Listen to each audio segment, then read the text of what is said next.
Hello students. तो previous lecture के अंदर हमने अकाउंटिंग कॉन्सेप्ट का चैप्टर स्टार्ट किया था। उसके अंदर हमने चार कॉन्सेप्ट सीखे थे। फटाफट से उसका रिवीजन करवा देता हूँ। एंटिटी कॉन्सेप्ट के अंदर हमने क्या सीखा था कि बिजनेस क्या होता है और ओनर क्या होता है। ठीक है, बिजनेस एंड ओनर दोनों एक अलग एंटिटी होती है, यही चीज सीखी थी हमने।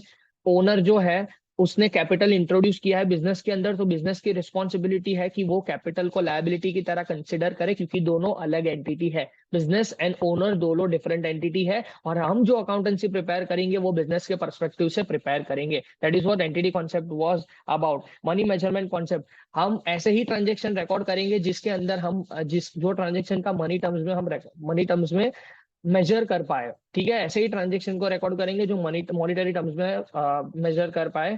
पीरियोडिसिटी कॉन्सेप्ट मैंने बताया था कि बिजनेस तो 20 साल चलेगा, तो 20 साल के एंड होने के बाद अगर आप प्रॉफिट निकालोगे तो ये तो गलत है। एक फाइनाइट पीरियड, एक पीरियोडिसिटी होना जरूरी है कि वो पीरियड के बाद आप प्रॉफिटेबिलिटी निकालोगे। क्यों? For the purpose of comparison, comparison करने के लिए और आपकी रेवेन्यू कितनी हुई वो पीरियड को और उसका कॉस्ट कंपेयर करने के लिए आप पीरियोडिसिटी कॉन्सेप्ट बहुत ही इंपॉर्टेंट है। तो पीरियोडिसिटी में भी 6 महीने का पीरियड हो सकता है, 9 महीने का हो सकता है, 1 साल का हो सकता है, या 15 महीने का भी हो सकता है। It is up to you. Accrual concept मतलब क्या? हम अकाउंटेंसी में ऐसे ही ट्रांजेक्शन रिकॉर्ड करेंगे जब वो अक्रू हो, मर्केंटाइल बेसिस के ऊपर, मतलब जब वो हो रहा है, ना कि जब वो पे हो रहा है तब रिकॉर्ड करेंगे। जब ट्रांजेक्शन हुआ रिकॉर्ड कर देंगे, ना कि जब पे होगा तब रिकॉर्ड करें। सिंपल है। आगे बढ़ते हैं।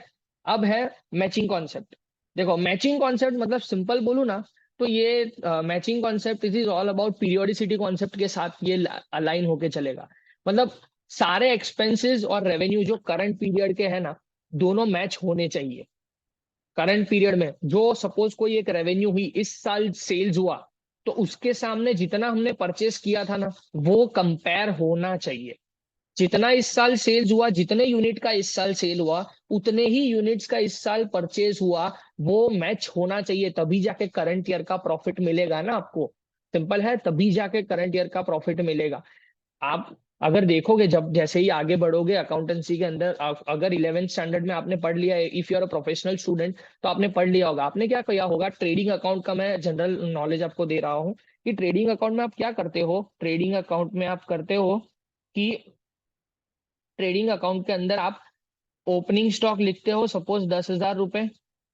फिर परचेजेस लिखा है सपोज 50,000 रुपए। आपने सेल्स लिखा यहाँ पे क्रेडिट साइड पे सपोज 60,000 रुपीज। और उसके बाद क्लोजिंग स्टॉक यहाँ पे लिखते हो, वो है 10,000 रुपए।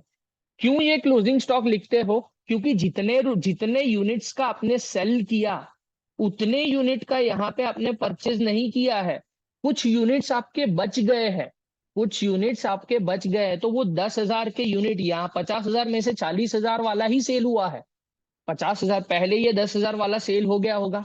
फिर यहां से 40,000 का गुड्स आपने सेल किया होगा, तभी जाके 10,000 यूनिट तो इस साल बच गए।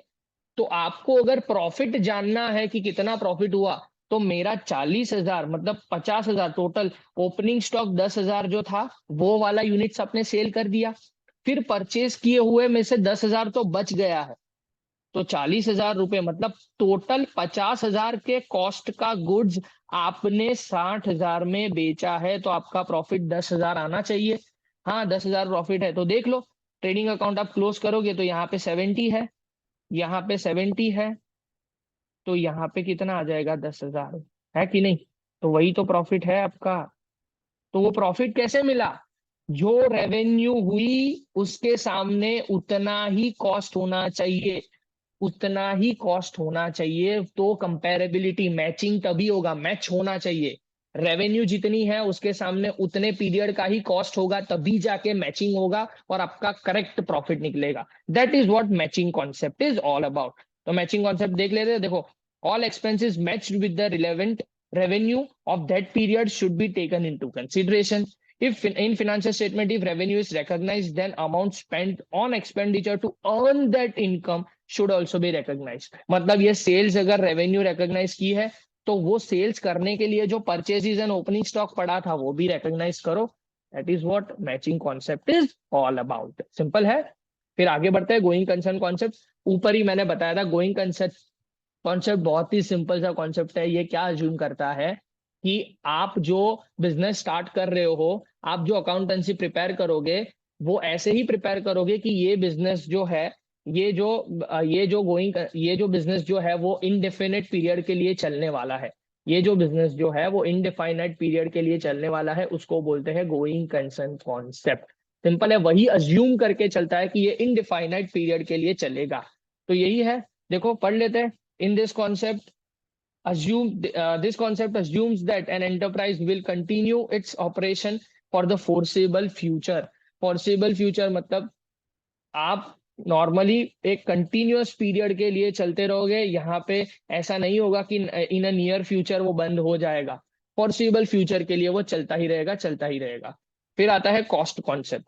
कॉस्ट कॉन्सेप्ट मतलब सिंपल सिंपल सी बात करूँ ना, आप कोई भी असेट परचेस करते हो या कोई भी चीज परचेस करते हो, तो उसके कॉस्ट को अपने अकाउंटेंसी में रिकॉर्ड करोगे, ना कि मार्केट में उसकी क्या वैल्यू है उसके ऊपर लिखोगे। सिंपल बोलू ना तो आप सोचो, आपने कोई एसेट परचेस किया, वो आपने 5 करोड़ रुपए में परचेस किया सपोज। अब 1 साल के बाद उसकी वैल्यू 3 करोड़ रुपए है मार्केट में। आप बोलोगे 5 करोड़ रुपए में मैंने परचेस किया था, मेरा कॉस्ट तो 5 करोड़ है, तो जिस दिन मैंने परचेस किया उस दिन मैं 5 करोड़ लिख रहा हूँ। हाँ भाई, लिखेंगे 5 करोड़ रुपए।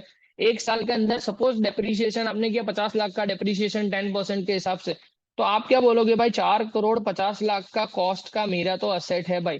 1 साल के बाद उसकी वैल्यू मार्केट में 3 करोड़ रुपए है, पर मेरे लिए तो ये इसकी वैल्यू क्या है, 4 करोड़ 50 लाख रुपए है। क्यों? क्योंकि हम हिस्टोरिकल कॉस्ट कॉन्सेप्ट रिकॉग्नाइज करते हैं। ये कॉन्सेप्ट ये सिखाता है हमें, ये गाइडलाइन देता है कि आप कोई भी चीज परचेस करते हो तो उसके एक्चुअल कॉस्ट के ऊपर रिकॉर्ड करो, ना कि उसकी मार्केट वैल्यू के ऊपर। सपोज ऐसा भी तो हो सकता है कि 5 करोड़ की एसेट 1 साल के बाद वो 10 करोड़ की हो जाए, तो 10 करोड़ की हो गई तो फिर आप क्या बोलोगे, अब 5 करोड़ में 5 करोड़ का प्रॉफिट हो गया।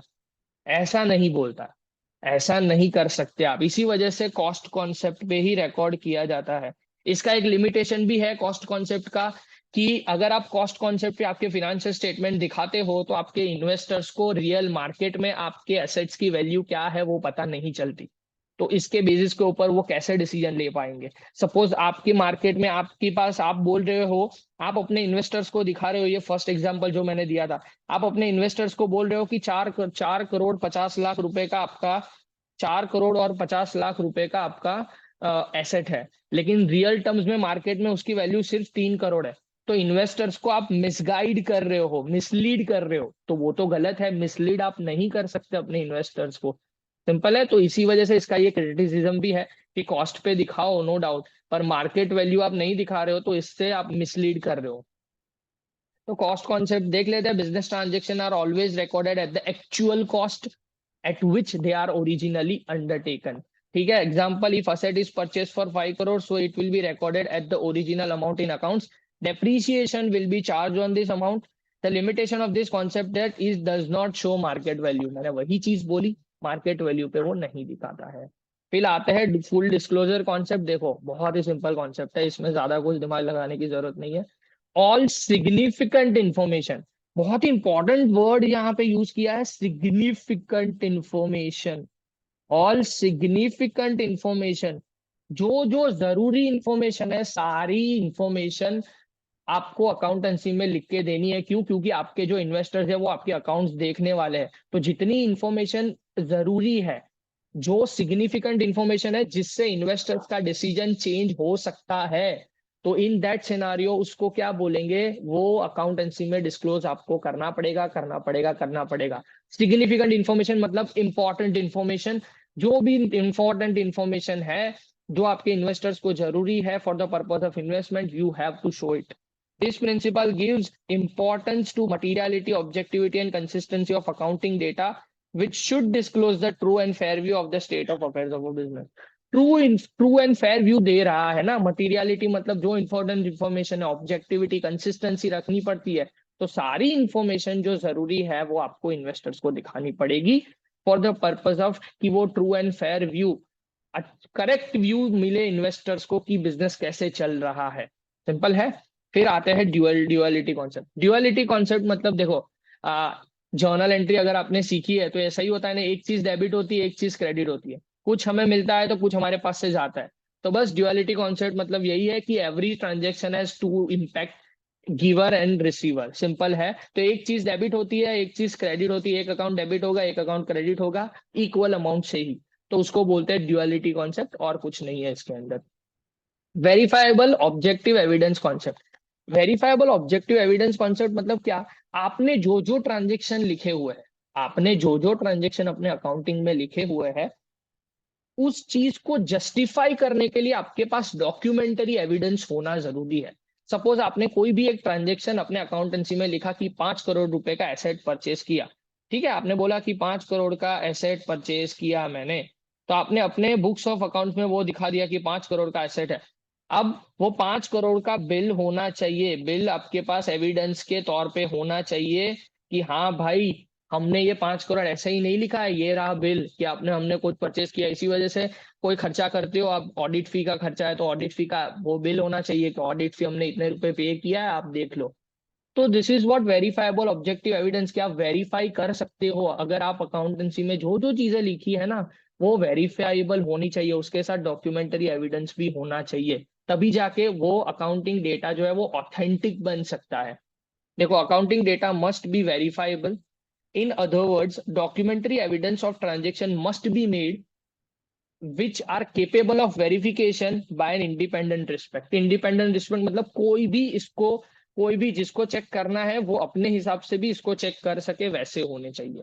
Balance sheet equation concept, A is equal to C plus L. ये बैलेंस शीट इक्वेशन कॉन्सेप्ट ये नॉर्मली अकाउंट्स के प्रिंसिपल के अंदर आता है कि टाइप्स ऑफ अकाउंट्स के अंदर आप प्रिपेयर किया जाता है। ये नॉर्मली इसको बताने के लिए, इसके अंदर इतना ज्यादा कुछ है नहीं। कोई भी ट्रांजेक्शन होता है ना, वो asset is equal to capital plus liability के तौर पे होता है। दैट्स इज, इससे ज्यादा कुछ नहीं होता। या तो एक चीज बता दूं कि कोई भी ट्रांजेक्शन आप कर रहे हो, उसके अंदर कोई भी ट्रांजेक्शन आप कर रहे हो, तो वो बैलेंस शीट को एसेट पे जितनी इंपैक्ट कर रही है उतना ही लायबिलिटी पे इंपैक्ट करेगा। ये आपको बताता है बैलेंस शीट इक्वेशन कॉन्सेप्ट। जितना एसेट के साइड पे इंपैक्ट कर रहा है, वैसे ही लायबिलिटी साइड पे इक्वली अमाउंट से इंपैक्ट करेगा, ये चीज बताता है। सिंपल है। फिर इसके बाद आता है मटीरियलिटी कॉन्सेप्ट। देखो, मटीरियलिटी कॉन्सेप्ट जो है ना, मटीरियलिटी कॉन्सेप्ट मतलब, सिंपल से एग्जांपल से आपको बताऊंगा ना तो आप समझ जाओगे।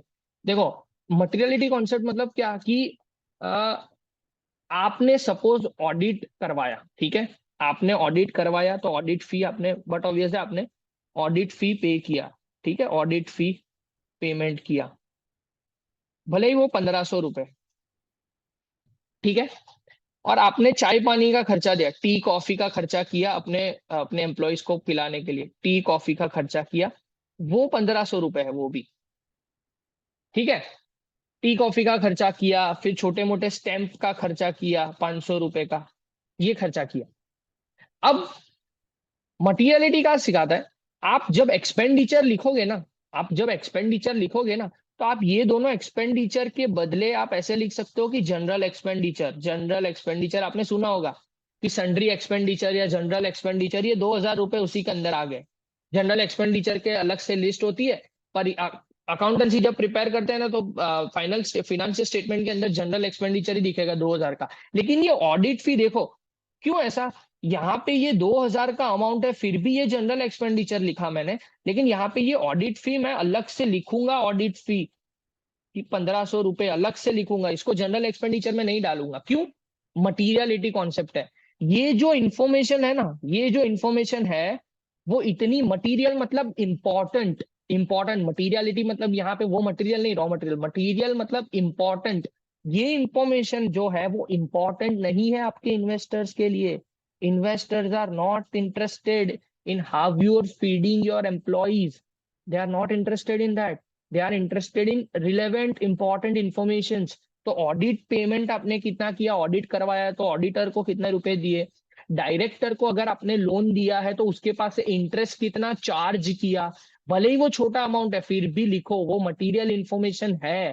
ठीक है, तो ऐसी मटीरियलिटी कॉन्सेप्ट मतलब आप अपने बिजनेस के हिसाब से, आप अपने बिजनेस के हिसाब से जो भी मटीरियल इंफॉर्मेशन है वो आपको लिखनी पड़ेगी। अब सपोज ऐसा बोलूं कि मुकेश अंबानी का बिजनेस है।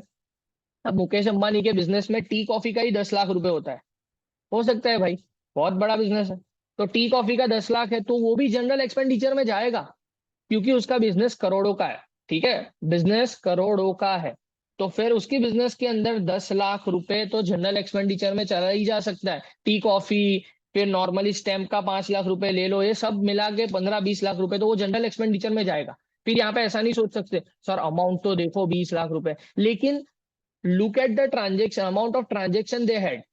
उनके पास ट्रांजेक्शन 200 करोड़ 1500 करोड़ के ट्रांजेक्शन होंगे, तो उसमें 20 लाख 30 लाख एक छोटा अमाउंट है, वो जनरल में चला जाएगा। पर उनके लिए ऑडिट फी और ये सारी चीज जो मटेरियल इंफॉर्मेशन होगी वो अलग से दिखाओ, ताकि वो मटेरियल इंफॉर्मेशन है जिसके ऊपर के आपके इन्वेस्टर्स को समझ आए कि आप मटेरियल इंफॉर्मेशन को कैसे हैंडल कर रहे हो। सिंपल है। फिर आता है तो मटेरियलिटी कॉन्सेप्ट इतना ही है। कंसिस्टेंसी, सिंपल सिंपल बोलूं तो कंसिस्टेंसी क्या होती है? आप हर साल जो मेथड फॉलो कर रहे हो वो मेथड ही फॉलो करो, कंसिस्टेंट रहो। आप हर साल चेंज मत करो अपना डेप्रिसिएशन। सपोज आपको डेप्रिसिएशन के बारे में पता है तो डेप्रिसिएशन में दो मेथड होती है normally, straight line method and reducing balance method. ठीक है, तो अगर एक साल आपने स्ट्रेट लाइन मेथड फॉलो किया, दूसरे साल आपने WDV reducing balance method follow कर दिया, तो ये क्या हो गया? कंसिस्टेंट नहीं हो आप कंसिस्टेंट नहीं हो। तो इसके अंदर आपकी कंसिस्टेंसी जो है वो सेक्रीफाइस हो रही है। ऐसा नहीं, वो लोग बोलते हैं कि अकाउंटेंसी आप प्रिपेयर कर रहे हो, अकाउंटिंग प्रैक्टिस अगर आप कर रहे हो तो कोई भी चीज की अकाउंटिंग प्रैक्टिस करो, you should be consistent enough in every year. Consistent होना, कंसिस्टेंसी। SLM फॉलो कर रहे हो तो कंसिस्टेंटली SLM फॉलो करो, WDV फॉलो कर रहे हो तो कंसिस्टेंटली WDV करो। फिर उसको चेंज करना है तो 5-7 साल के बाद अगर रिलेवेंसी चेंज हो रही है तो करना चाहिए, सही है। पर इसको फिर हर साल चेंज कर करके नहीं सिखा सकते। तो that is what consistency is all about. देखो, accounting practice should not change over a period of several years. देख लो, years to period to period आप चेंज नहीं कर सकते, प्रैक्टिसेस को आपको रखना ही पड़ेगा। कंजर्वेटिज्म कॉन्सेप्ट, देखो कंजर्वेटिज्म कॉन्सेप्ट मतलब आपने एक चीज देखी होगी, अगर आपने 12th स्टैंडर्ड कंप्लीट किया है या 11th स्टैंडर्ड में भी आपने ये चीज सीखी होगी, क्लोजिंग स्टॉक जो है ना, क्लोजिंग स्टॉक आप मार्केट वैल्यू या कॉस्ट, मार्केट वैल्यू या तो cost, which ever is lower पे लेते हो, विच एवर इज लोअर पे लेते हो। क्यों ऐसा? क्यों ऐसा, ये भी मैं बताता हूँ। सपोज आपने ट्रेडिंग अकाउंट प्रिपेयर किया, और मैंने ऊपर ही बताया था ना, उसके अंदर ही दिखा देता हूँ, कोई नहीं चलो।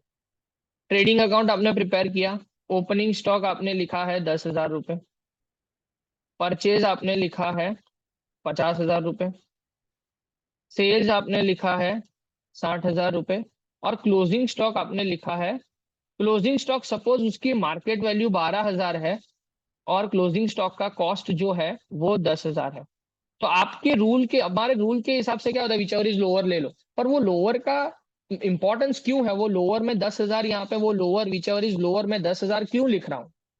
तो यहाँ पे देखो, कॉन्सेप्ट ये बोलता है कि आपका प्रॉफिट जो है ना, आपका प्रॉफिट जो है, आपकी नेट इनकम जो है, नेट इनकम मतलब क्या, का प्रॉफिट जो है वो लीस्ट अफेक्ट हो अगर आपका क्लोजिंग स्टॉक की वैल्यू कुछ चेंज हो, अगर मार्केट में चेंज हो तो वो लीस्ट अफेक्टेड होनी चाहिए आपके नेट इनकम नेगेटिव वे में।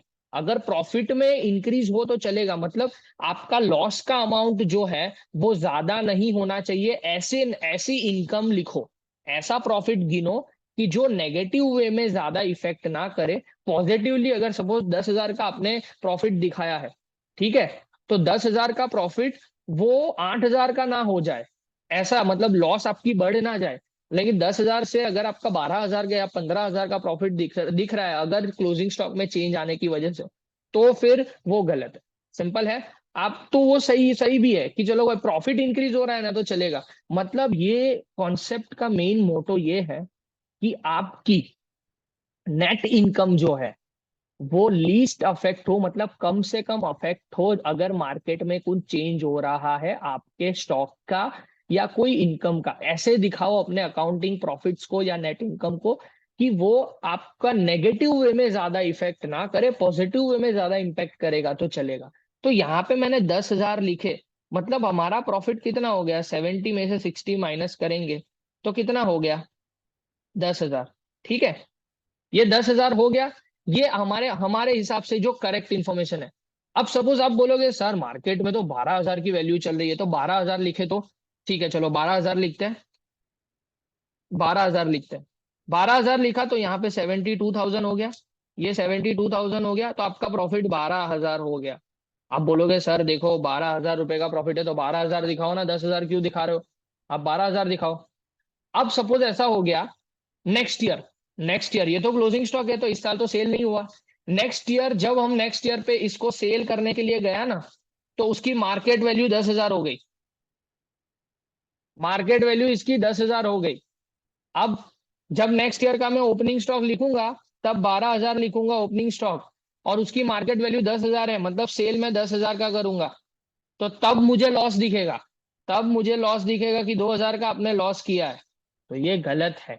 इसी वजह से ये बोल रहा है ये कॉन्सेप्ट कि आप which ever is lower consider करो, ताकि आपके प्रॉफिट को वो लीस्ट अफेक्ट करेगा, नेगेटिव वे में, नेगेटिव वे में लीस्ट अफेक्ट करेगा।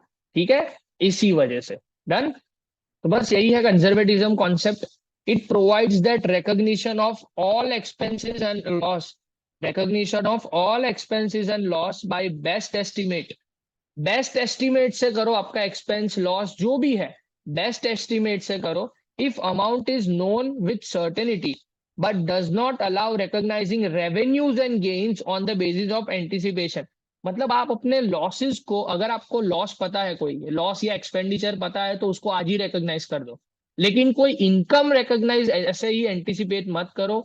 इनकम जो भी है ना, इनकम जो भी है वो आपको क्या करना पड़ेगा, वो एकदम सर्टिफाइड बेसिस के ऊपर सर्टेनिटी के साथ आपको इनकम रिकॉग्नाइज करनी पड़ेगी। एक्सपेंडिचर को आज ही रिकॉर्ड कर दो चलेगा, लेकिन इनकम को आज ही रिकॉर्ड नहीं करोगे, कल रिकॉर्ड भी हो जाएगी ना तो चलेगा, लेकिन नेगेटिव वे में वो इनकम रिकॉग्नाइज करके फिर नेक्स्ट ईयर पे उसकी इम्पैक्ट आए वो नहीं चलेगा।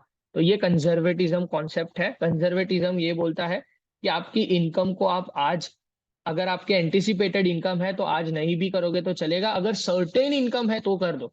एक्सपेंडिचर सर्टेन, एक्सपेंडिचर अगर आपको रीजनेबली भी पता है तो आप कर सकते हो।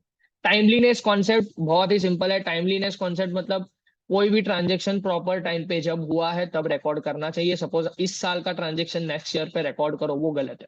वो टाइमलीनेस कॉन्सेप्ट है। Every transaction must be recorded at proper time. And last, industry practice. देखो हर एक इंडस्ट्री अलग होती है। सिंपल बोलूँ ना तो केमिकल इंडस्ट्री अलग होती है, मैन्युफैक्चरिंग इंडस्ट्री अलग होती है, टेक्सटाइल इंडस्ट्री अलग होती है। हर एक इंडस्ट्रीज की रिक्वायरमेंट अलग होती है। तो हर एक इंडस्ट्री अपनी कैरेक्टरिस्टिक्स और फीचर्स के हिसाब से अपने अकाउंटिंग स्टेटमेंट्स प्रिपेयर कर सकती है। उसके स्टेटमेंट में, उसके दिखावे में, मतलब वो अपने हिसाब से प्रिपेरेशन उनका हो सकता है अपने कैरेक्टरिस्टिक्स के हिसाब से। That is what industry practice is all about. देखो every industry has its own characteristics and features, तो वो अपने अपने फीचर्स के हिसाब से, अपने रिकॉर्डिंग कन्वीनियंस के हिसाब से अपना रिकॉर्ड कर सकती है अकाउंटेंसी। तो दैट इज इट। इतने कॉन्सेप्ट है जो आपको नॉर्मली आते हैं। I hope so you enjoyed my lecture and this chapter. Thank you so much. I shall come up with the next lecture.